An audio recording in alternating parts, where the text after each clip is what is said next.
कैसे आप सब। तो आज हम पढ़ने वाले हैं इलेक्ट्रोस्टैट क्लास 12 में कूलम्ब्स लॉ। तो चलिए स्टार्ट करते हैं। तो सबसे पहले देखते हैं what is Coulomb's law.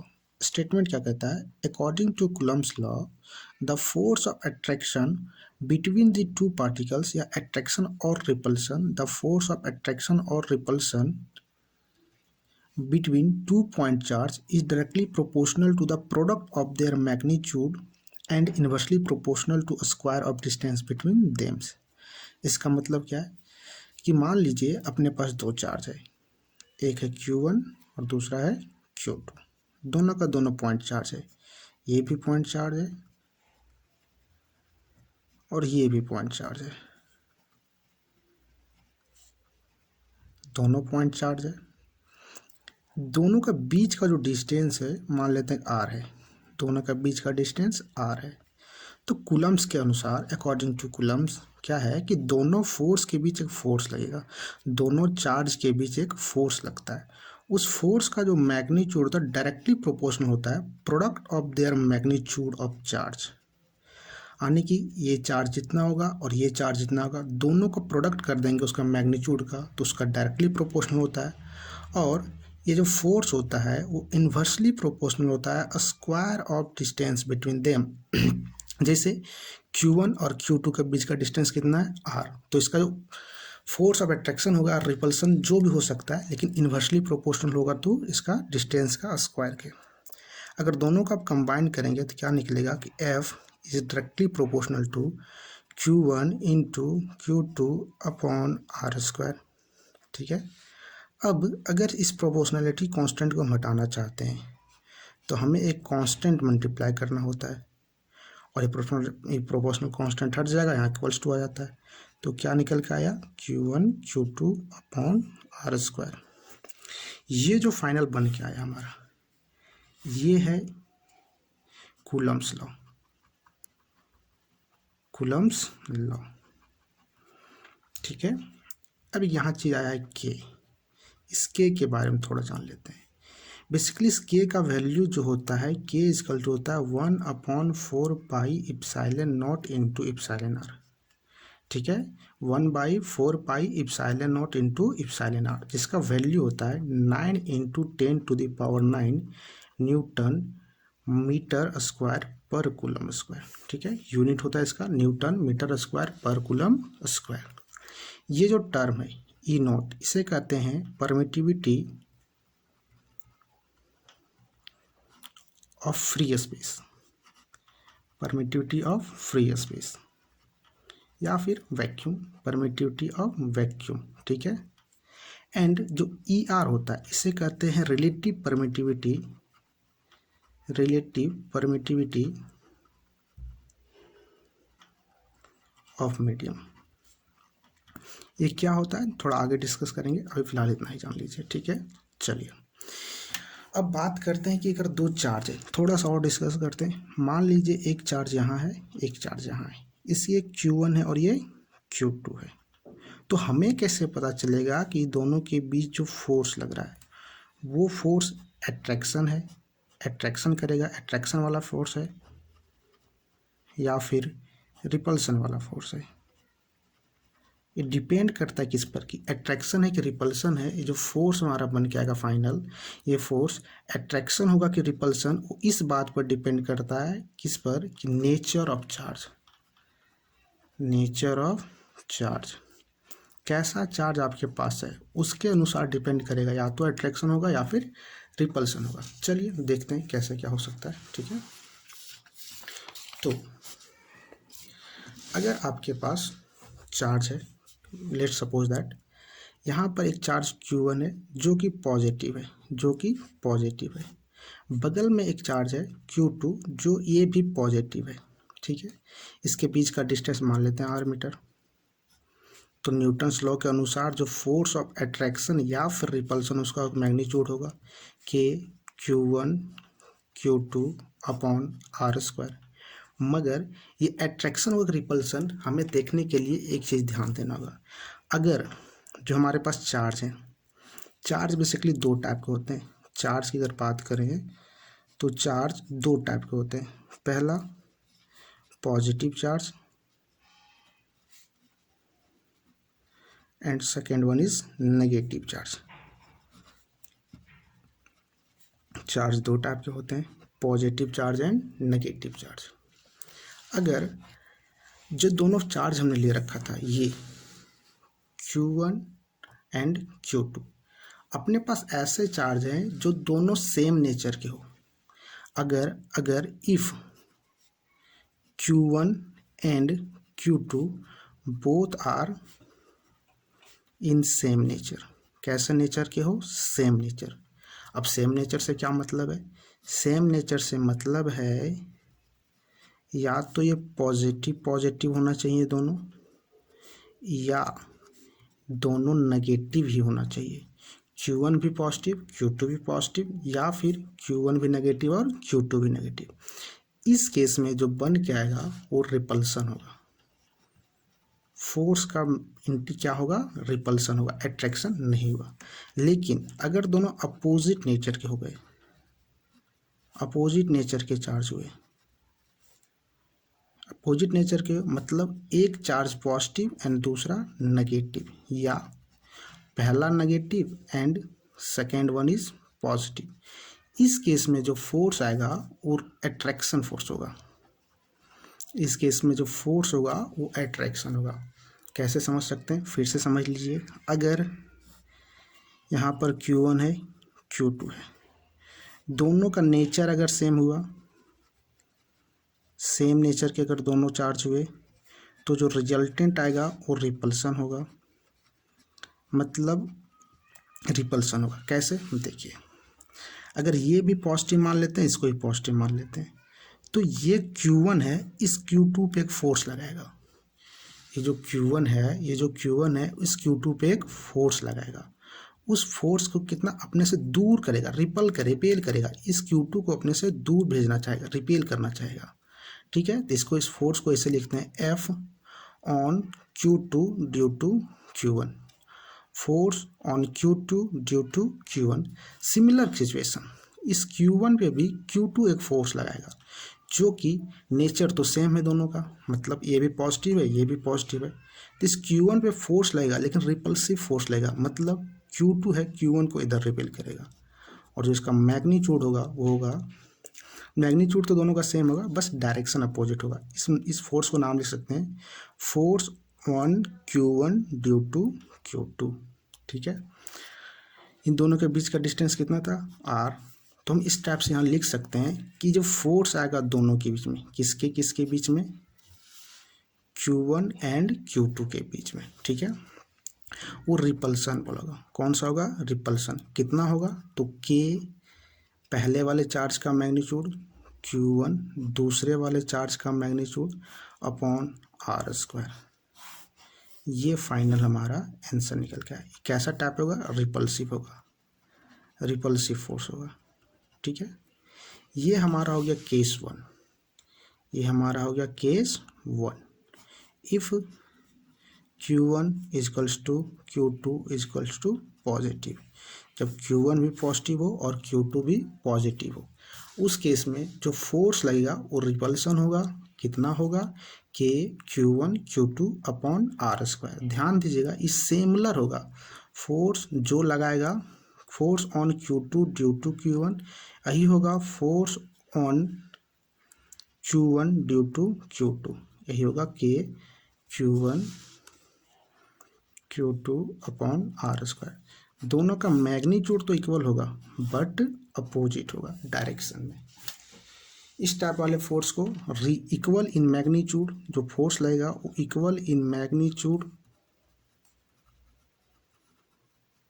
But opposite in direction होगा, बट अपोजिट इन डायरेक्शन। ठीक है, चलिए केस 2 डिस्कस करते हैं।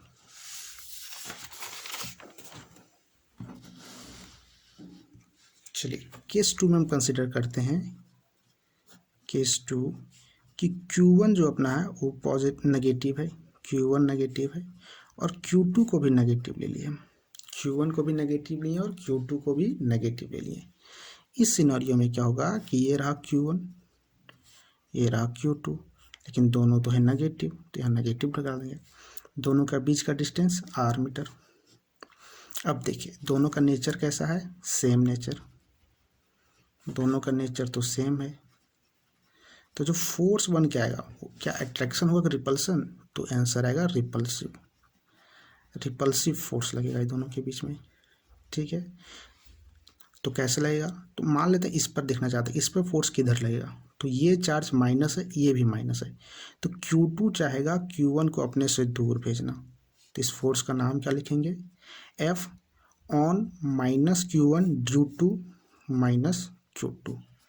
इसको लिखने का ऐसा होता है, ठीक है। डायरेक्शन किधर होगा, लेफ्ट साइड। अगर Q2 पे देखें, माइनस Q2 पे, तो ये Q1 है, ये भी नेगेटिव, ये भी नेगेटिव।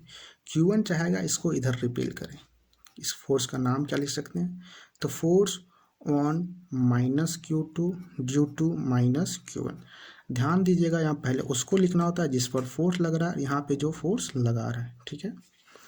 तो रिपल्सिव होगा, कितना होगा, तो चलिए नेचर क्या होगा इस फोर्स का, रिपल्सिव होगा, ठीक है। अब देखते हैं कि फोर्स तो रिपल्सिव होगा, कितना होगा, ठीक है। तो एफ रिपल्सिव का जो मैग्नीट्यूड होगा वो किससे होगा, तो के Q1 इसका मैग्नीट्यूड इंटू Q2 इसका मैग्नीट्यूड अपॉन R स्क्वायर। ये जो फाइनल बन के आया वो हमारा एफ रिपल्सन होगा, ठीक है।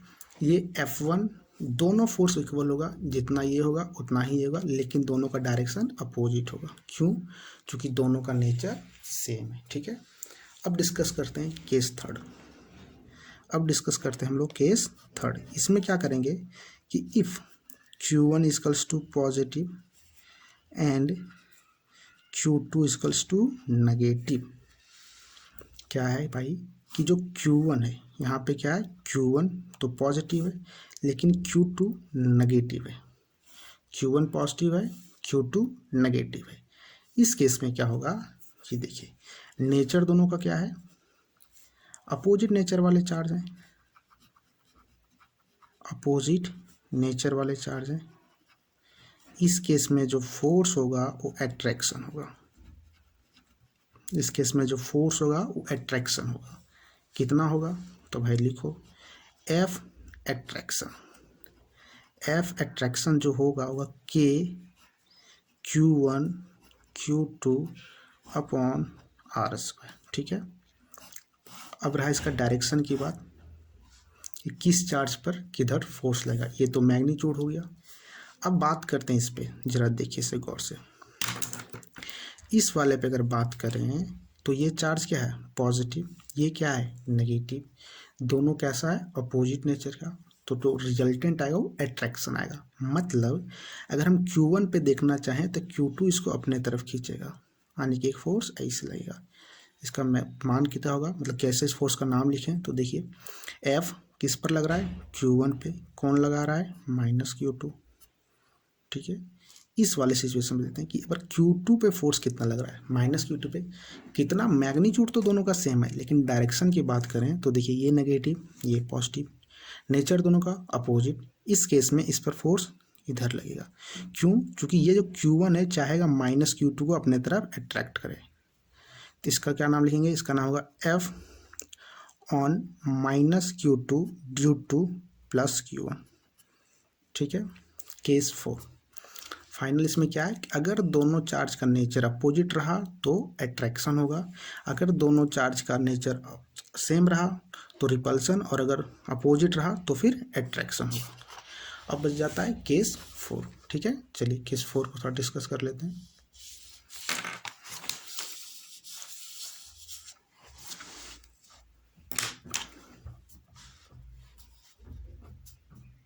केस 4 में है अपने पास if Q1 equals to negative and Q2 equals to positive. क्या किए हैं, Q1 को हम नेगेटिव बना लिए हैं, Q1 मेरे पास नेगेटिव है और जो Q2 है ये पॉजिटिव है, ये पॉजिटिव है, ये तो नेगेटिव है।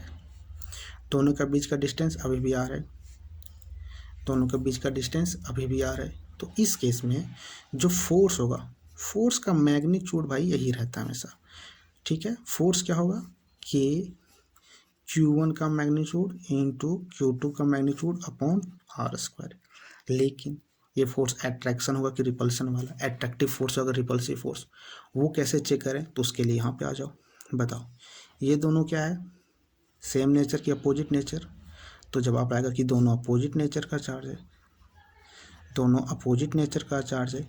और अगर ऐसा है तो ये अट्रैक्ट करेगा कि रिपेल, तो जवाब आएगा अट्रैक्ट करेगा। फोर्स का नेचर कैसा होगा, अट्रैक्शन वाला, तो यहाँ लिखेंगे एफ अट्रैक्शन, ठीक है, अट्रैक्टिव फोर्स होगा। अब इसमें अगर डायरेक्शन की बात करें कि फोर्स का डायरेक्शन दिखाइए, तो चलिए स्टार्ट करते हैं Q1 से, माइनस Q1 से। देख भाई ये माइनस ये प्लस, ये माइनस ये प्लस, अगर Q1 पे फोर्स लगाएगा कौन, Q2, तो चाहेगा उसको इसको अपने तरफ खींच लें, क्यों, क्योंकि फोर्स का नेचर तो अपोजिट है। तो इसका नाम लिखेंगे फोर्स का, force on minus Q1 due to Q2, ठीक है। सिमिलरली इस पे अगर लिखना चाहें तो इसके लिए फोर्स का डायरेक्शन इधर, क्यों, क्योंकि इस वाले फोर्स को, इस वाले चार्ज को ये वाला चार्ज अपनी ओर अट्रैक्ट करेगा, ठीक है। इसका जो नेमिंग होगा एफ Q2 माइनस Q1, इसको पढ़ते हैं force on Q2 due to minus Q1, इसको पढ़ेंगे force on minus Q1 due to Q2, ठीक है, हो गया। चलिए चारों केस हमने डिस्कस कर लिया, एक फाइनल समरी लिख लेते हैं कि हुआ क्या। अगर हम समरी लिखें कि अभी तक हमने सीखा क्या न्यूटन्स कूलम्ब्स लॉ में, तो देख भाई समरी ये है कि अगर हमारे पास दो चार्ज है, हमारे पास दो चार्ज है Q1 Q2, दोनों का बीच का डिस्टेंस कितना है R, Q1 Q2 दोनों का बीच का डिस्टेंस R, तो उस केस में जो फोर्स लगेगा, जो फोर्स लगेगा उसका मैग्नीट्यूड होगा के Q1 Q2 upon are square. ध्यान देना केवल यहाँ मैग्नीट्यूड की बात होता है, प्लस माइनस फॉर्मूले में नहीं डालना है, प्लस माइनस फॉर्मूले में नहीं पुट करना है, केवल मैग्नीट्यूड डालना है, ठीक है। अब ये कब अट्रैक्शन होगा और कब रिपल्सन होगा, दो सिचुएशन हो सकता है, या तो अट्रैक्शन हो जाए या फिर रिपल्सन हो जाए। अट्रैक्शन कब होगा, जब both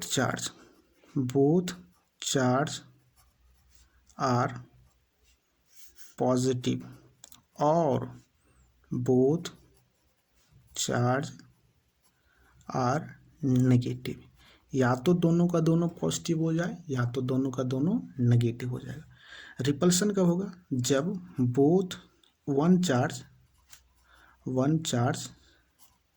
is positive and other one is negative.